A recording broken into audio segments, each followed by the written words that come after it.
What's going on, people? So we got another project in a shop. Hang tight with me. This is going to be fairly interesting video. So it's a Dodge Sprinter 2008. I'm going up here. Ram. It's to what? 1 second. We gotta go to Dodge. Why I went to Ram? I'm missing a Dodge. Dodge 2008. Let's do manual. We go to Sprinter E. It's a diesel.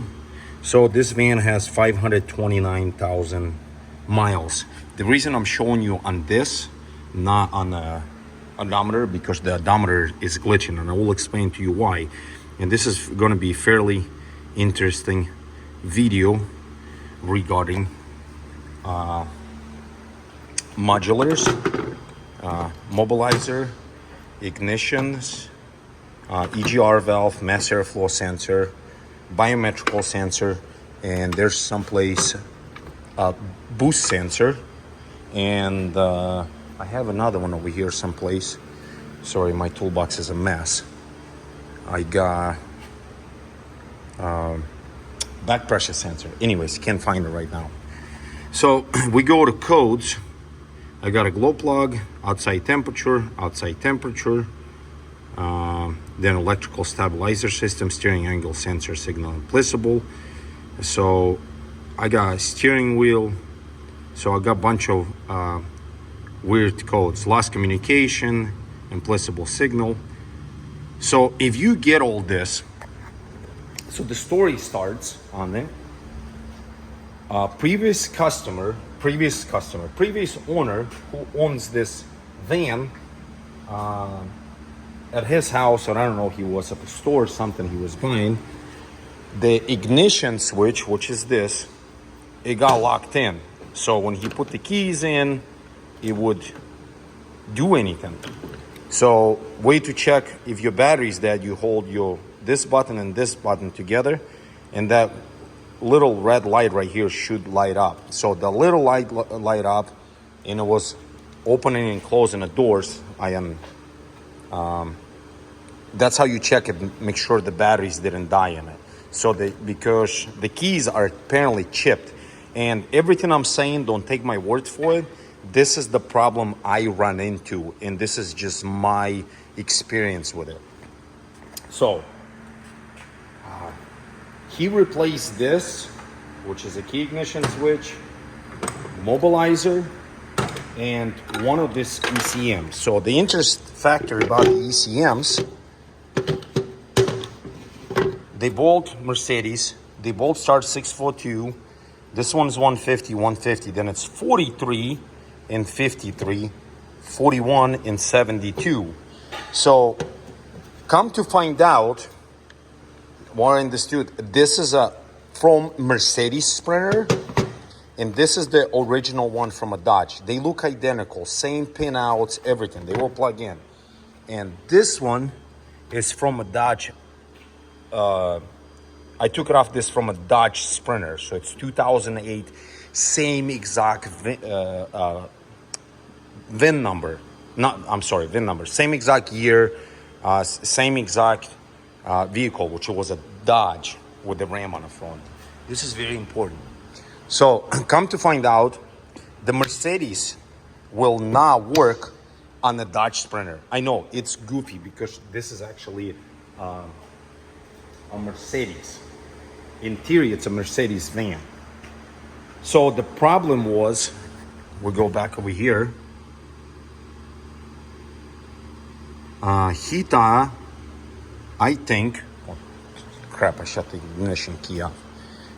Hita, something was wrong with the motor, and the guy kind of gave up, and this thing sat for a couple years. And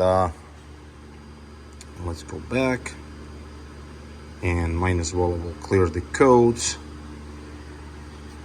So the vehicle would run on this ECM with this ignition key and this mobilizer. It will start, but it ran like crap. It smoked so bad I should record the video. There was so much diesel fuel going through it. It filled the crankcase. I just changed the oil, and it was smoking like it would eat your eyes away. So I changed EGR valve. I changed mass airflow sensor. I changed the back pressure sensor. I cleaned it out, which is original there. I changed the atmospheric pressure and the boost sensor. Reason being, because the information this thing was given to me, it was completely out of whack. So we go to data.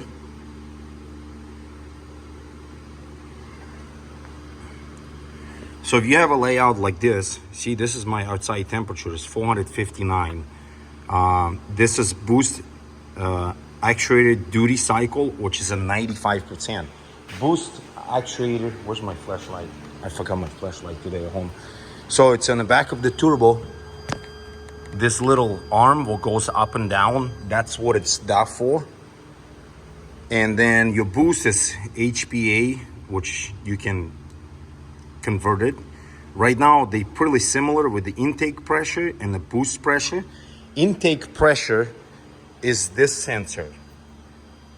And the boost pressure sensor is right there underneath EGR, which I did record the video. It's kind of pain in the ass to get it out.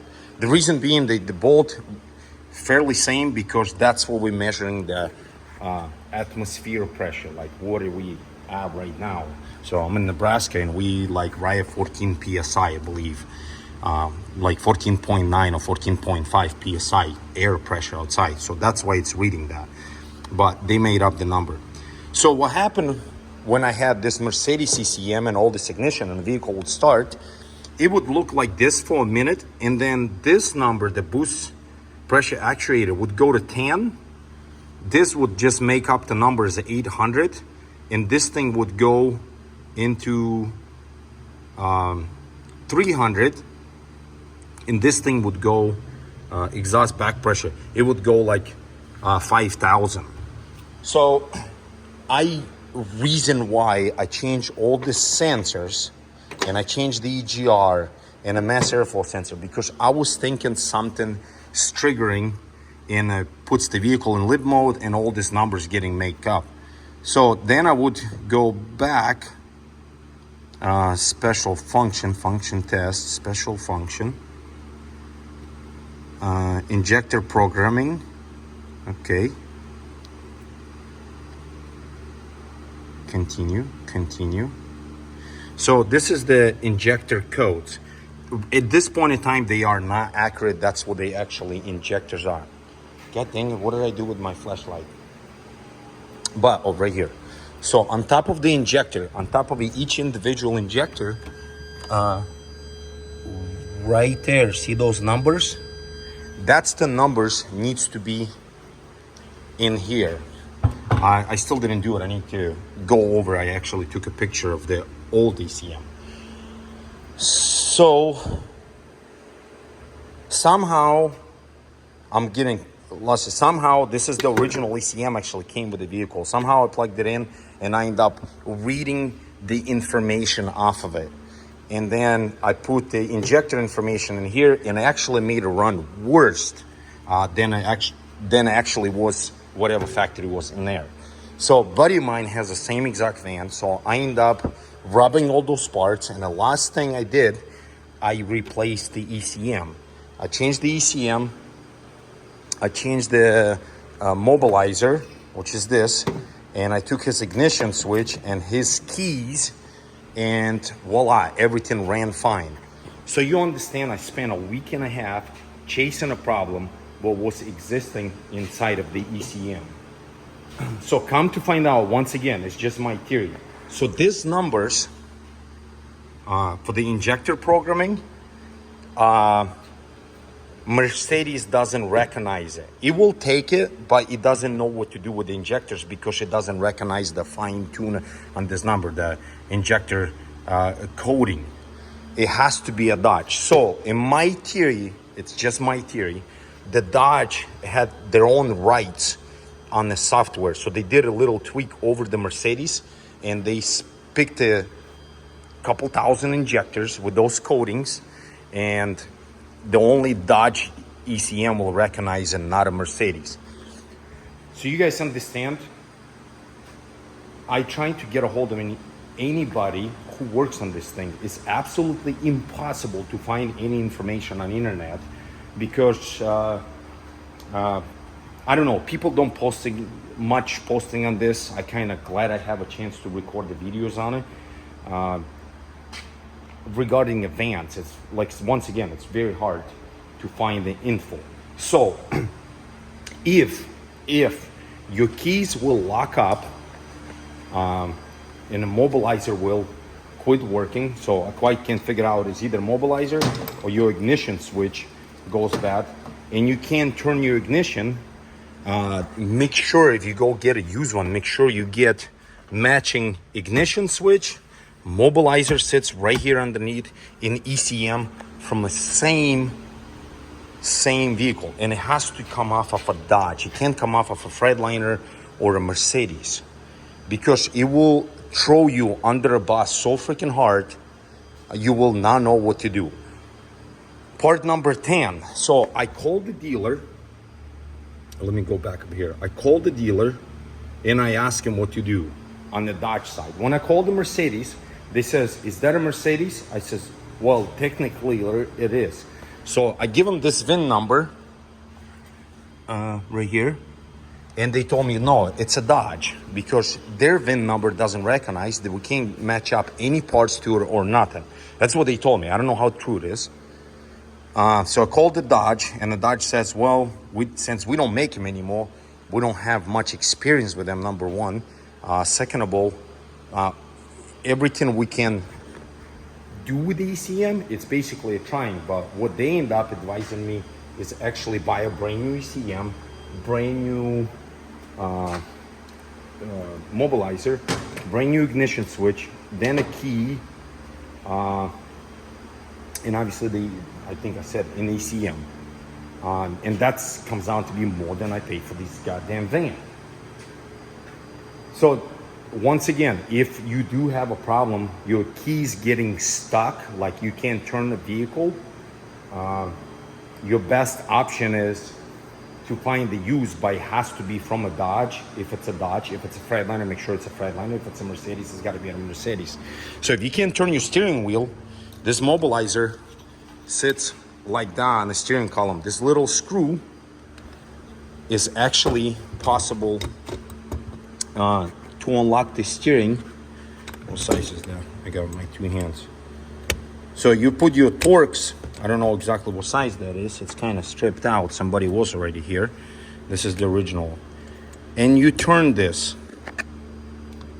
If you turn, your wheel will be turning free. You basically lock in. That's how this thing, you turn it and you pull this pin, you push from a backside, and this thing will come off and it will look like this. This is the hole for the pin, and I will show you where the mobilizer is. What did I do with my flashlight again?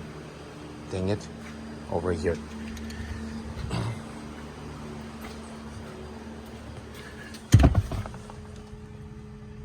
This is the mobilizer right here. I try to bridge the wires, trying to blew a couple fuses out to unlock that. Trying to fool the ECM, it would nothing work till I got the full setup. So now, that's what I was actually looking for. So I will start the car and we'll explain to you what you need to look for when the van actually runs perfectly. So I got a SRS, tire pressure, and then ECP, and a glow plug light, which all goes out. The reason the glow plug light is on because I got one bad glow plug and I can't get it out. It's actually broken. So I got a new one right here. I need to put it in. So we go to boost, vehicle's running. That's what you're supposed to show on idle. Your boost pressure's gotta be a little bit higher than intake pressure, which we are. Your boost actuator is supposed to be in the 90s% duty cycle. And the most important when it goes to the limp mode is the rail pressure. So right now we're 268 bars of rail pressure. You can do calculation on the PSI, but that's normal on idle. So I believe it's like 3,500 PSI.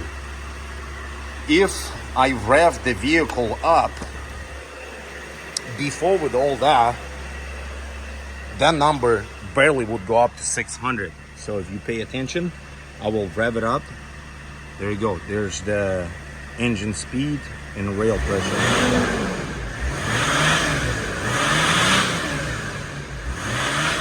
So now we go to 1100. The system kind of delays it right at 3,500 PSI. So this,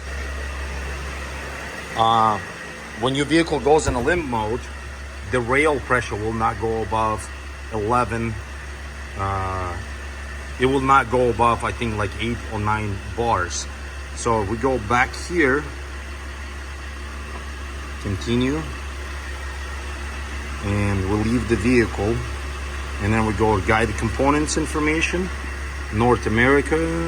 Let's go to Dodge, and we go to 2008. We go to Sprinter, diesel. Okay, we go to engine, and we go to fuel system, fuel pressure sensor, fuel pump relay, fuel pump. It says fuel system warning right here. This might be as high as a 1,600 bars or 23,200 PSI. That's how I notice by reading that. I figured out I have a problem with the fuel. So thank God, I literally was thinking I need to go get a set of injectors and put injectors in it. But I said, nobody had a set of used injectors. Yeah, buying used stuff. That's when I replaced the ECM, and the vehicle ended up running right. And that's how I find out the Mercedes ECM will not work with the Dodge for some reason. So that's the 17-minute video. Thanks for watching. Hopefully, who's watching this and have similar problem, once again, make sure if it's a Dodge, buy a Dodge. If it's a Mercedes, buy a Mercedes. If it's a Freightliner, make sure you get a Freightliner ECM ignition switch, because this problem is very, very common. And if you get it from, you can get it, the vehicle will start but will not run right again. It will not run right if it's a Mercedes going on a Dodge, if it's a Dodge going on a Mercedes or Freightliner or whatever. But you can start a vehicle and actually get out of the way. So that's all I got. Leave the comment below if I didn't explain something right, you guys quite didn't understand. I'm more than welcome to record another one, and this one is going to be a keeper. I'm definitely keeping this van for myself. And if somebody's asking me how much I got in it right now, right at $4,000. So thanks for watching.